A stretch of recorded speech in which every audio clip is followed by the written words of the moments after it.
All right, guys, Scott here, Pine Barren Craftsman, working on the C10. Now, obviously, some things have changed here. I decided today to get rid of the stripes. I took them off, went back to black. It's a flat black. I'm going to go over that in a minute, what I did, but I'm just giving you an overview. So this door and the rear of the truck was painted with the tip turbo satin black Rust-Oleum that you can get at like Home Depot or Lowe's. I'm not sure. I think I got it from Lowe's. And I painted the whole truck years ago, and it held up pretty good. It's got a nice shine to it. It's pretty consistent because when you have a turbo tip, the fan is pretty wide on the spray can, so you don't get the tiger striping and all that. What I did here is going to blow your mind, okay? Now, first of all, okay, I sanded the whole hood down with 80 grit, and then I hit it again with 120 grit, I think. And then I spray painted it with this stuff, okay? It was all right, whatever, Krylon. It's 5 times stronger adhesion, right? The tip was okay. Did okay, but it was blotchy. I hated it. You know, it had that tiger stripe look. Look at this now. I mean, it's got some texture to it. See texture? But the whole truck has that. Every inch of this truck has that from the years and years of me futzing around with it. So I decided to go to my old backup. Okay, I am a interior painter, and I am not a spray painter, car painter. I went with the high performance oil base flat because I had this flat black oil base. I'm going to say that 3 times, oil base. It is a enamel oil base, okay?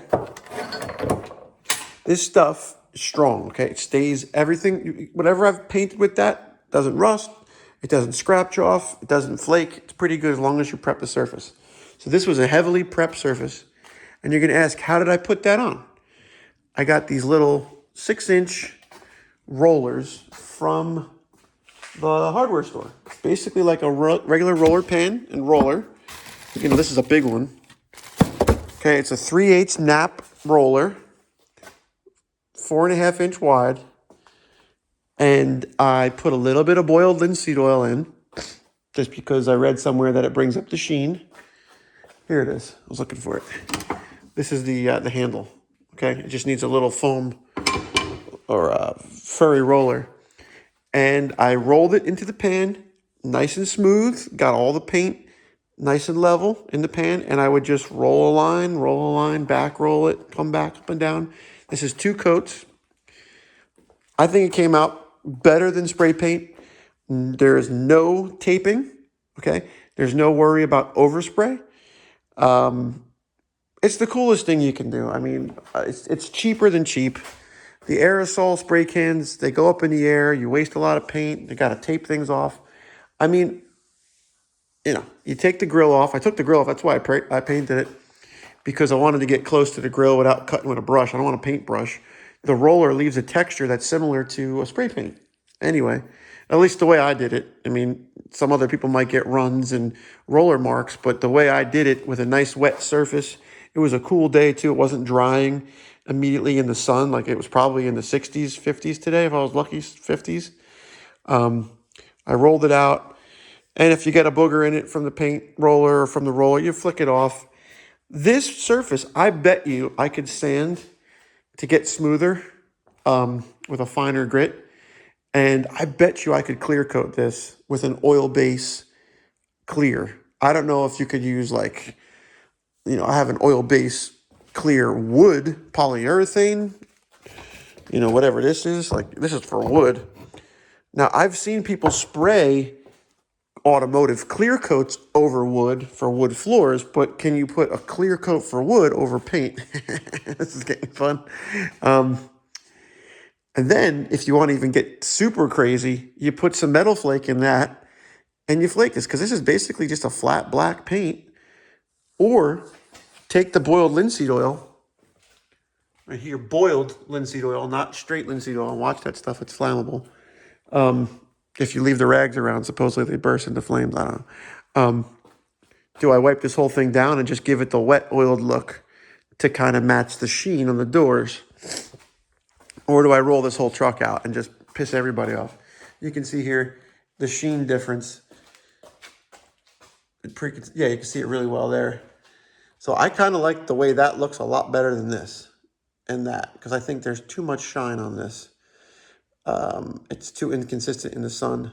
So this might turn out to be the whole truck.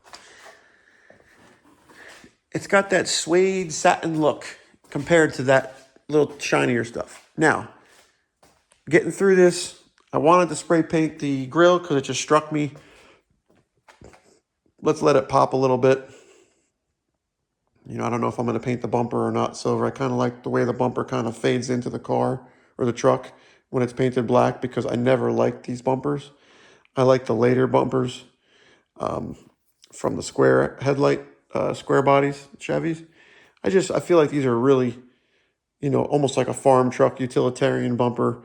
And the 80s came out and they had a little bit more, I guess, finesse to them. But anyway, the cowl hood is done. Now, I had a terrible time getting this body line to be flat with the fender over here, okay? When I shut the hood, the hood was sticking up almost, I would say, a quarter inch or half an inch almost in places. I just couldn't get this to go down with the adjustment. And I have a new hinge, and I have a new spring. So I was like, what the heck's the deal? What's the heck's the deal? You know, this side, the body line's a little bit up here, and then it comes down and it gets tight here. For the longest time, okay, I just said to myself, it's an LMC fender, just put it on there and deal with it, right? But I started thinking to myself, why can't I beat on this a little bit? Why can't I hammer this? Why can't I make this look better? This was touching. So I peeled this back slightly. I got a piece of 2x4 in there. I gave us a yank, gave me some more room, you know, without getting this gap too crazy. I'm going to show you what I did here. So under here, it's dark. Let me get the flashlight. I'm not ready for this.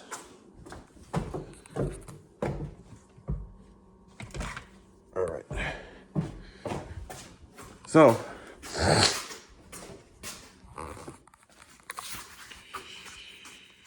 over there in the corner, the 3 bolts that hold the hinge on, that has the spring attached, it connects to the hood, which connects to the strip to protect the hood from warping.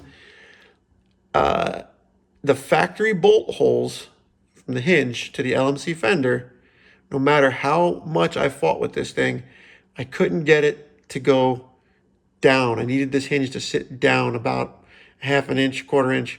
So I wallowed out all 3 of those holes, which they already have some adjustment in them. Like you could tow this hood back, or you could tip it forward, depending on how you want the hood to close. And that's what this side has, perfect. And I drilled that out to get the hood to sit further down into the motor compartment, engine compartment. And I adjusted this to get me a little bit more depth on the latch and push the spring in further into the radiator support. Slam it down, okay? And it's smooth. I'm so happy. It's all figured out, boys. And then I kind of pulled this one over a little bit too, just to get this to line up better, because this was touching hard on here. So LMC. This is a GM door. The other is a little wonky door. Listen, it's getting closer. It's getting closer, and it's getting a little bit better. I know this gap is huge. Maybe get this hood to come down a little bit more. You see there's like a little bit of an edge there. You want to push on it, you know, and you want to like just get it to sit a little further down. But I think this is about what the trucks probably looked like from the factory, I think, you know, with the fit and finish. You guys let me know what you think. I know this roller idea is hacky, and it's not the right way to do it. But if I wasn't spray painting cars in 95 and 98 and like my bicycle, 95, 98 and the cars in 2000s, I mean, spray paint's in my blood, man. I mean, I could go out and get this thing all done. I live on a dirt road, man. I live on a salty dirt road. They salt the road in the summer to keep the moisture in it, I guess, so it doesn't dust. There's salt 24/7 up here. I mean, that's it. This is what it's going to be. Maybe I'll do a vinyl wrap. And then I call up the vinyl wrap lady and she says, nope, can't do it unless it's factory original paint, factory original clear coat. So vinyl wrap for you guys. I mean, at least a couple of professionals that I called up here in Maine, they won't warranty their work. The manufacturer of their vinyl wrap won't warranty it if it peels and falls off if you don't have factory original clear coat. So this is it. Maybe maybe the stripes come back, maybe they don't, with a decal, actual vinyl decal instead of the paint. Maybe we'll get rid of this and just do the whole truck flat black for now. And maybe we'll hit it with some boiled linseed oil. I don't know, give it a shine. Because this will scratch, right? If you take your fingernail on it and you give it a little whoop, you will get that line and it will stay like a chalkboard. It won't rip the paint off. It'll just scratch the surface. And fingerprints show up on it. Okay, so this is not done yet, right? So doesn't mean I can't roll it again. But at some point, we're going to have to do something to finish it because there's not much of a surface protectant in here. Now, it says tough rust preventative rust preventative finish. Okay, for metal. So here's the deal. What is it going to look like in 5 years if it was in direct sunlight all the time? It would probably fade to gray. It would probably start to get ashy and fade out, which is why, because it's an oil base, I don't see why I couldn't continue to put the boiled linseed oil on it, or maybe some other product like Poppy's Patina or Vice Grip Garage has something out now that they got that you could put on with an applicator, and maybe that would do it. And it would just give it a shine that's protecting it. But at the same time, if it's a wet look, you'll get the blotchiness back, right? You'll get the inconsistencies in the paint because now you're seeing it again with the shine, and the boiled linseed oil will attract the dust, definitely. So, the dust will stick to the surface. Like if you live in an area with a lot of pollen and green trees, the pine trees in Jersey have pollen like you wouldn't believe. It would never work. You'd have to keep wiping this thing down. So that's a little update. Let me know what you think. If you guys missed the stripes or whatever. My kid's upset about the stripes. He's like, I like the stripes, man. He goes, you got to do something to make it pop now. And I said, all right, I'll silver up the front end. So I kind of like the color silver I picked too. It's like a gray silver. It's not like an Instachrome look. It actually looks like a silver color. Versus trying to be a fake chrome, which I think is kind of hard to do. And I stripped the paint off of the blinkers here underneath the headlights. They were all painted black. If you look back in the other videos, I went right over them with the spray bomb years ago to give it that blacked out look. I think the blacked out look is cool, but I don't know. Like, share, subscribe, talk to me, let me know what you think. Would you guys roll your truck? Would you roll it out with a roller? Would you not do that? And you say it's kind of disgusting? Well, sure. I think it's cool because it lets people change the color of their truck every day that they decide they hit the hardware store. They could hit a red, an orange, a green, a yellow. And they don't have to feel like they got to go buy a bunch of air compressors. And that's the thing. One of the reasons why I never went and bought an air compressor, never sprayed my truck, is because the air compressor purchase was like $500 to $1,000 for a nice one. And then you get the gun, even the cheap Harbor Freight guns and the air separators, and then all the chemicals you got to buy and you got to mix. And you got to have a space where the overspray is not going to get all over everything. It's on the floor, it gets on the cars, trucks. It permeates through the house. This, I rolled in the driveway, I pulled it outside, put it in the sun. I don't got to get a drop cloth out. I don't got to get a tape out. I don't got to clean up overspray off of anything. I would paint the truck white in a weekend, and you wouldn't believe it. It'd probably be fine. No one would even be able to tell as it going down the road. Who cares? All right, see you.